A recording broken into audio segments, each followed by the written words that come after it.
Miracle Mikey, he, they, from Georgia asks, why do atheists love touting, quote, separation of church and state, close quote? I don't know if those are air quotes or not. Yeah. When these words are not in the Constitution nor the Declaration of Independence. That is a great question. So I want to make sure I have your question correct. Do we have you, Miracle Mikey? Is that question correct? Yes. I didn't put the double quotes in there, but yes, that is definitely my question. Okay. I happen to be able to give you a pretty good answer to that question. It's a common question. You may not know, but I happen to be an attorney, and I've studied this quite a bit. So the phrase separation of church and state is not in the Constitution, nor is it in the Declaration of Independence, nor is it in any official founding document. I agree. Neither is fair trial. Neither is the right to vote. Neither is right to privacy. None of these phrases are in any of our documents, our founding documents. So I think the part that people miss is that when we talk to each other, we create nicknames for complicated concepts. One of those complicated concepts is the right to privacy. Right? We have a right to privacy that the Supreme Court has recognized that's embedded in all sorts of rights that are in the Constitution. Right? Right to be free from unreasonable search and seizure is one of those rights, but it doesn't say right to privacy. We also have a right not to be bothered when we're in our own home, right? We have a right not to have soldiers quartered in our home. That's a right that's in the Constitution, but it doesn't mention the word privacy. Yet, when the Supreme Court and everybody else in the country talks about our rights to privacy, that's the phrase we use. Same thing for separation of church and state. The concept is that there is a First Amendment, and it has a establishment clause and a free exercise clause, two parts of the First Amendment with respect to religion. And it basically says in shorthand, the government should neither establish a religion, nor should it prohibit the free exercise of religion. And so the terms that were used by Jefferson when he wrote about this complicated concept, he came up with a nickname. And that phrase was separation of church and state. I think a better one is separation of religion and government, but whatever nickname you want to call it, church-state separation. And the idea here is that those two elements in the First Amendment, that we don't want the government creating an official religion and getting involved in saying which religions are official and not.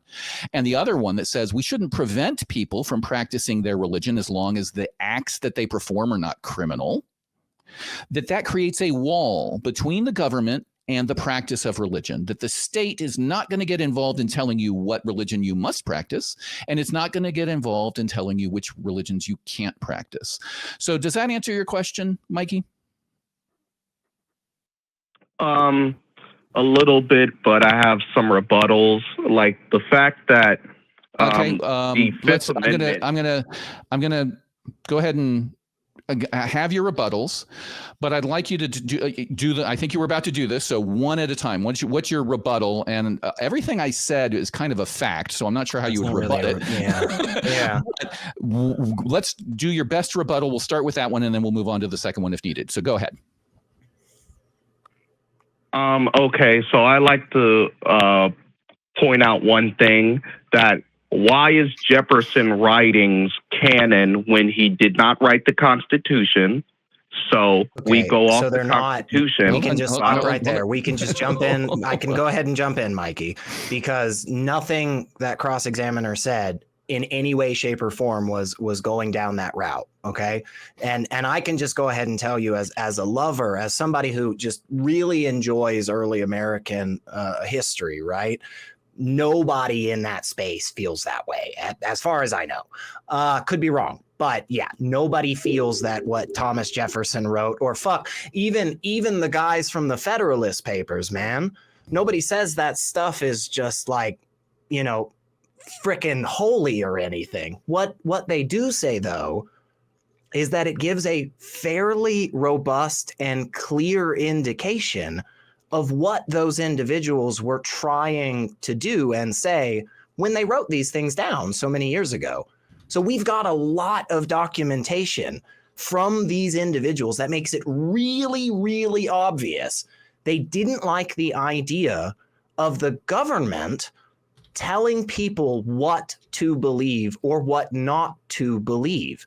And one of these instances happens right at the beginning of the founding of this country, where like up in Massachusetts, or maybe it was in Connecticut, right? The Danbury, it was in Connecticut. Anyway, it doesn't matter. There are these two religious groups yelling at each other, hating on each other. And Jefferson is very clear. And he's like, whoa, hold up. You can't do that from a governmental capacity. That's not okay. So it's not that anybody takes this stuff as like canon. It's just, it's really obvious what they were thinking based on what they wrote. And that's why we go to this stuff. Yeah, Is that fair? I think to clarify my statement, what I said was Jefferson came up with this nickname that we use. Right. It was a good so term. It's not canon. It's somebody had a good idea on a short way to say, we've got an establishment clause, we've got a free exercise clause, and that sort of creates this this protection of for people against a tyrannical religious government. He came up with a nice sort of metaphor and we use it, but that doesn't mean that there is a law. There's no Supreme Court case in existence that says we have this dispute between a government agency and a private individual because Jefferson said separation of church and state, the government wins. That's not happening if that is what your argument is. So what is your next best counter argument or rebuttal, Mikey? Or first I should say, does that make sense to you? It's just a nickname that I cited.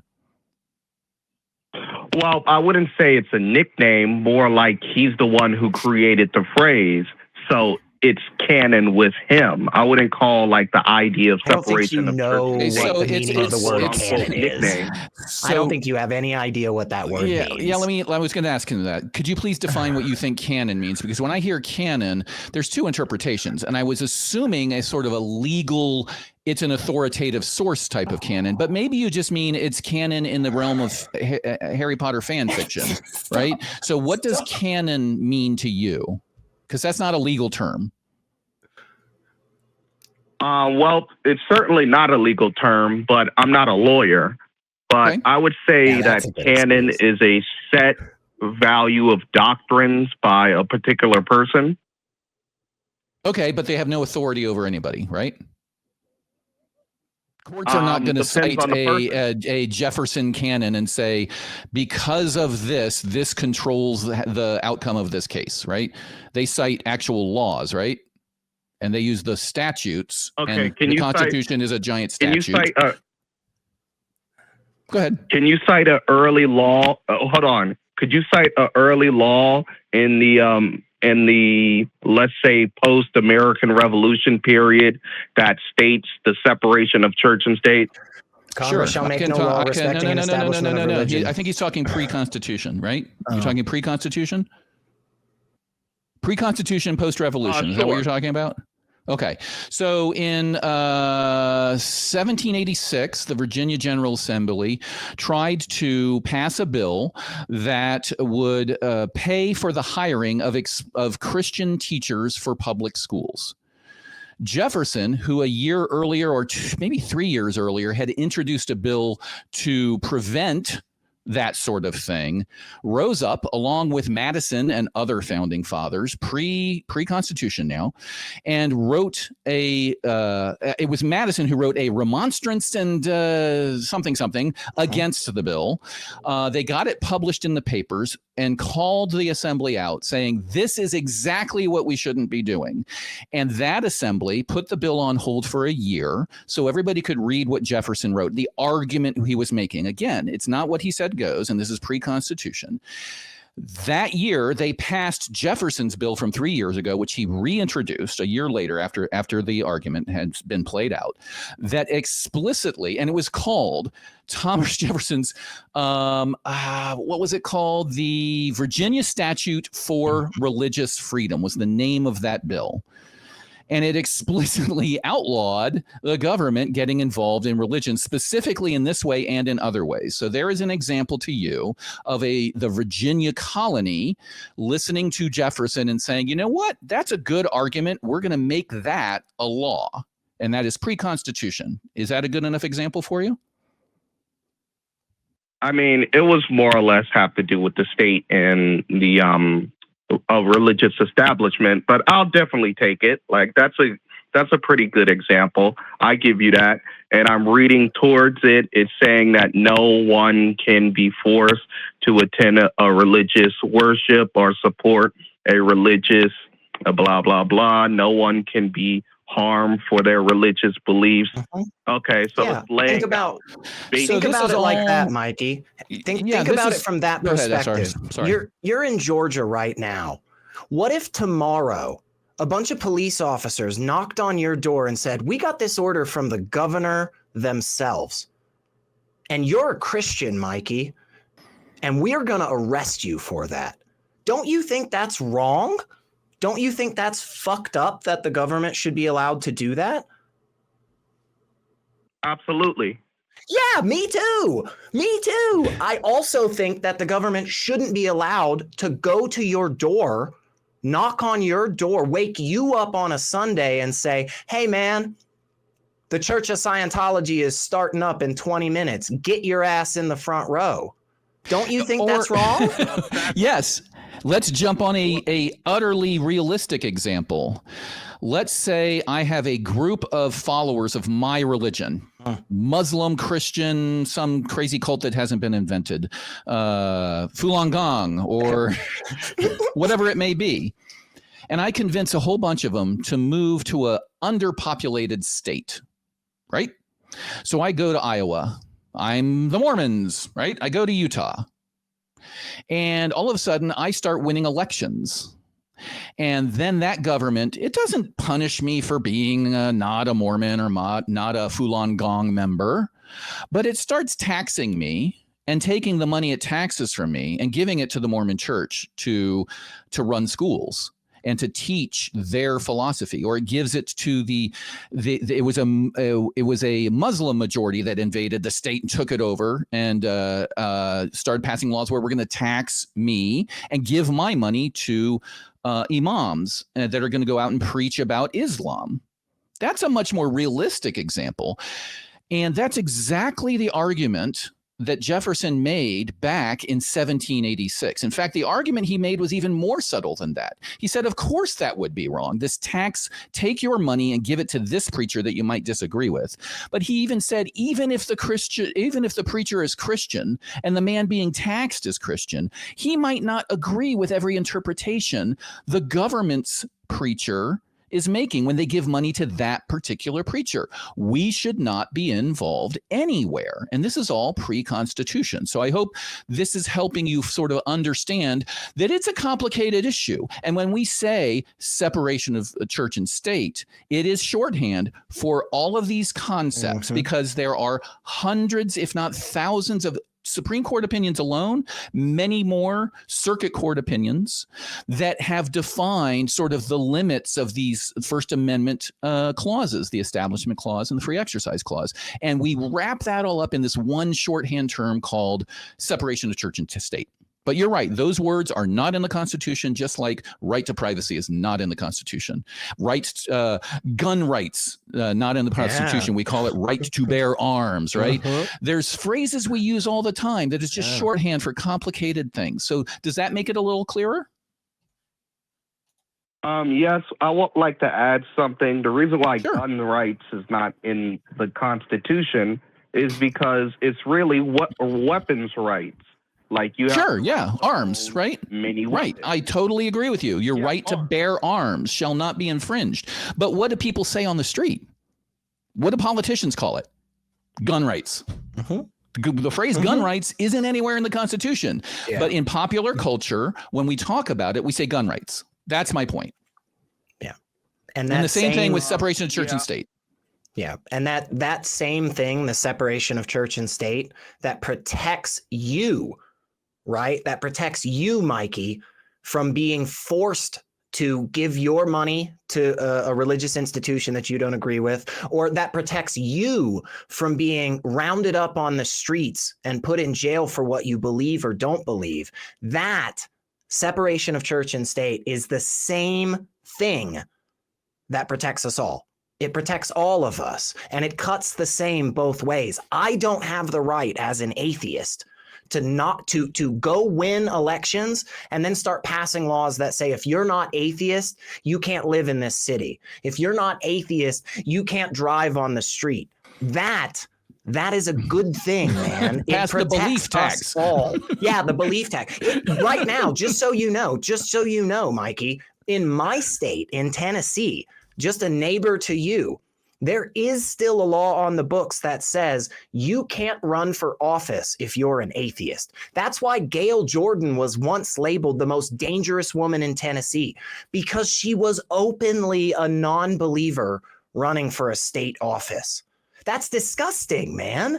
And if tomorrow politicians wanted to pass a law that says in Georgia, you can't run for an elected position if you're a Christian, I would hope you and I would be standing together yelling that shit down, because it is gross, man. Yeah, it needs to be fair.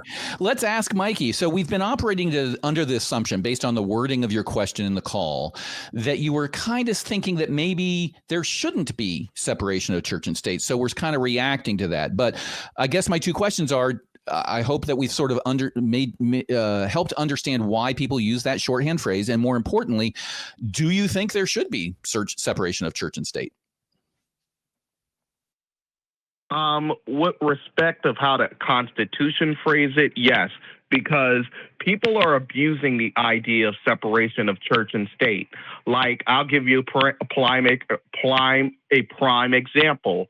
Sure. People are forcing women who wear hijabs to not come into certain published establishments if they wear hijabs.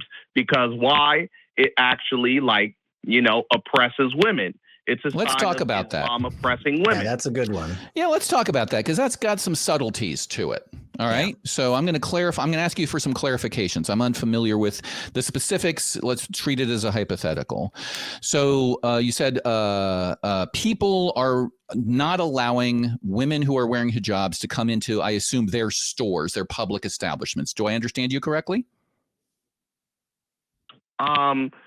More like courtrooms or anything that's owned by the public, like public libraries, etc. Mm-hmm. Sure. Okay. So here's what I'm going to ask you to do on this one. I'm going to ask you to go look for the rule. Okay. Not listen to the media, not look at memes on Facebook. Go look at the written rule, because I'd be willing to bet a decent amount of money, and I wouldn't bet a lot, because sometimes these podunk judges don't know what the hell they're doing, or they do it politically because they know they'll get votes, and then when it's found unconstitutional, it gets overturned. But when I hear this story, 9 out of 10 times, what is going on is there is a rule that says you cannot wear a mask or a head covering. It doesn't say hijab. It doesn't say religious. It doesn't say anything. It's the same as stores I grew up in Glen Echo, Maryland. It's kind of in Bethesda. It's about 10 minutes away from Georgetown, sort of the cheap little enclave near Georgetown in DC. And Georgetown has a massive Halloween celebration every year. Everybody goes down there. Everybody's dressed up. And every single sign on every single store usually will say, no masks in the store. And the idea is, hey, if I can't see your face, I don't want you in my store, which is my right. So that's the first level of analysis. And then we go to another level of analysis, which is, okay, does this have some sort of discriminatory effect that, women who wear hijabs are going to be prevented going to the store? And is that an unconstitutional effect, which is something that we can definitely talk about in research, and it's a case-by-case basis. But I that's what I wanted to sort of warn about, is typically these stories will come up. It's the same thing as people saying courts are enforcing Sharia law. And when you investigate what's happening is there was a contract that SR and I had a contract. And in the contract, we say, if there is a dispute, we will settle this according to Sharia law. And then we don't settle it according to Sharia law. So we go to court to get the contract enforced, Right. which is what Contract law. it's contract law. And the judge goes, it says here in the contract that you agreed that if this happened, we would follow Sharia law. So that's what you need to do. I'm going to make you do it. So there's always another level to the story other than what you hear in the memes and news and that sort of stuff. So as regards the hijab thing, I would encourage you to research and see, is it a head covering? Is it a mask? Is it a obscuring? That's what I'm willing to say that it is. What do you think about that, Mikey? I mean, I have. In Georgia, we originally had a law back in 1951 that was targeted towards the Ku Klux Klan. You couldn't wear anything that covers your face, but now it's being enforced against Muslim women, and this is happening all throughout the world. So I'm asking. So what's your problem? What's your problem with that? Let's back up. What's your problem with it being enforced against Muslim women? Because there's two potential problems. One is that it's being enforced exclusively against Muslim women and not being enforced against other offenders of that rule. So that would be one case. Or it's being enforced against everybody and Muslim women don't like it. Which are we talking about? I would say maybe a little bit of both. But let me give you a prime example. Back in, like, let's say the 1950s, there was a poll law that was targeted to impact African Americans, right? But it also impacted a minority of whites. So, of course, every time they would say something like, oh, this has just made the marginalized African Americans, liberals who are of the more lighter persuasion would say something like, oh, it hurts white people too. Like, there's this concept of useful idiots. Like, when you want to target somebody, do you think there would be an easy way? Do you think there would be an easy way to figure out if the majority of people affected negatively by this law are exclusively Muslim women? Do you think there might be anything at all, Mikey? Exclusive. Mikey, take the spirit of the question, not the letter. Answer the question, because I think the reason you said it doesn't have to be exclusively instead of just saying, well, yeah, SR, and then answering it is because you know that if you answer that and we go look this up and it doesn't cut your way, you have to change what you just said. So I'm going to try again, Mikey. Do you think there's anything at all that we could point to that might give us data to see if Muslim women are exclusively or to a large degree being affected negatively by this law as opposed to other demographics? Is there anything you can think of? I don't know. I haven't looked into police fucking records, dude. What are you talking about? Arrest reports. Yes, of course we can go do this. Convictions. This was a softball, bro. You should have pulled this one out right the fuck away. Yes, of course we can go look this up, man. Yes, we can. And if it turns out, for instance, let's say after this, Cross-Examiner and I, we go look it up and we go look up this exact law in Georgia that you said was from 1950. So it's kind of weird that you brought it up to say that, like, people nowadays are going rampant with this separation of church and state thing, but whatever, just move past that. So if Cross and I go look this up afterwards and it comes to find out that, oh my God, 95% of the people that are even cited under this law, let alone arrested and convicted, like 95% of them are Muslim women. That would be overwhelming support, I think, for both myself and CE to go, oh yeah, man, this does actually have some kind of like maybe bigoted or racist kind of connotations. At least to potentially, right? At least potentially, something right? worth looking into. What we call disparate impact, right? It's got a disparate impact on a group that is based on a protected class, religion, a sexual orientation, race, and that would be. Yeah, this would be that. So but it'd be worth looking into. But it might still be constitutional. The Supreme Court has held that your free exercise of your religion ends with behavior. where you Mhm. start behaving a certain way, any Mhm. physical act you take, the state can regulate. Yes. So, for example, there was the religious folks in, I think it was in New York, who wanted to, it was, who are the Watchtower people? JWs? The Jehovah's Witnesses, I believe, Yeah. were having their children distribute literature. And they do that to this day. And one town made a law that said, it was a child labor law that said no children can work after some time of day, basically trying to, because these people were having their kids do this all day long. And they sued saying, hey, you're infringing upon my religious rights. And the court said, and this is a very old case, said, no. We can regulate behavior if there is some state interest. And here the state interest is preventing kids from working 14 hours a day, regardless of the reason that they're working 14 hours a day. So we always have to sort of, there's never, it may have a disparate impact on the Jehovah's Witnesses, but it may still be constitutional. So there's a very complicated analysis you have to go through when you look at those things. I want to hear from Mike. We've been talking for a bit. Is this helping the understanding? I did look up the code, the Georgia code about this law, and I can read it to you, and it doesn't say what we think what we've been talking about. So I've got that to say. But before then, let's say, what do you think so far? Are we sort of in agreement here that, yeah, laws that have a disparate impact on somebody based on a protected class division, race, color, sexual orientation, religion, that those should be investigated and possibly done away with? Do we agree? Oh, most definitely. And I want to talk about the Supreme Court. You talked about, I know. Wait, one second. I'm going to let you talk about the Supreme Court. Hold on one second. I do want to set the record straight about the law, though. Okay, so we're talking about Georgia Code Section 161138.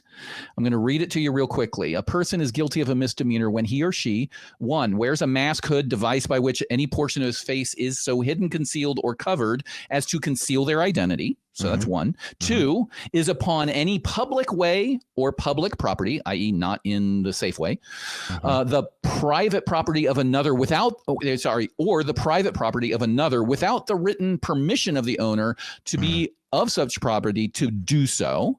And 3, intends to conceal his or her identity. And there's the what they call the mens rea, the intent element of this crime. Not only must you conceal your identity, you must intend to conceal your identity. And to be convicted of this, the prosecutor must prove beyond a reasonable doubt that you intended, the purpose for concealing your identity was to in fact conceal your identity.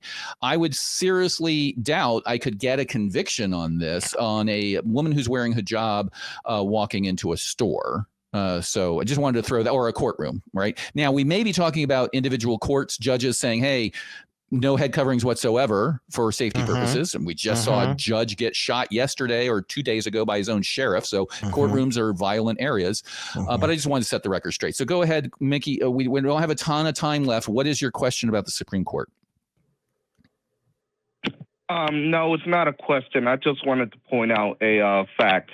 So the Supreme Court ruled in a 2015 ruling on a woman wearing a hijab at an Abercrombie and Fitch store that she had the right to wear the hijab, fully covered, and that her job had no right whatsoever to fire her based on that. So I just wanted to. Do you know why? Why did the Supreme Court rule that way? Have you read the opinion?